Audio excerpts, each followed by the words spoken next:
Welkom by vandag se lesing oor bemarkingskommunikasiebestuur. Ons sal ondersoek hoe om die regte borgskappe te kies om jou handelsmerk te verhef en jou bemarkingsdoelwitte te bereik. Borgskappe is 'n kragtige instrument in vandag se bemarkingslandskap. Hulle kan handelsmerkbewustheid verhoog, met teikengehore skakel en help om bemarkingsdoelwitte te bereik. Die regte keuse borgskap is noodsaaklik. Dit verseker dat jou handelsmerkboodskap die regte mense bereik en jou opbrengs op belegging maksimeer.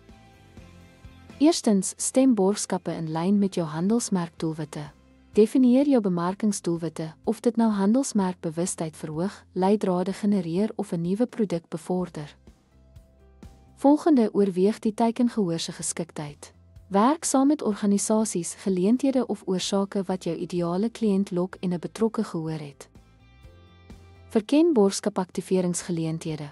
Gaan verder as logoplasing en skep onvergeetlike ervarings deur mediablootstelling, deelname aan geleenthede en integrasie van sosiale media. Evalueer en meet ROI.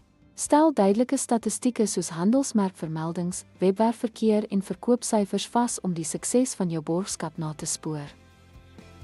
Ten slotte, die keuse van die regte borgskap is 'n strategiese vennootskap. Stel jou doelwitte in lyn, aktiveer effektief en meet resultate om beduidende bemarkingssukses te behaal. Dankie dat jy vandag se lesing bygewoon het.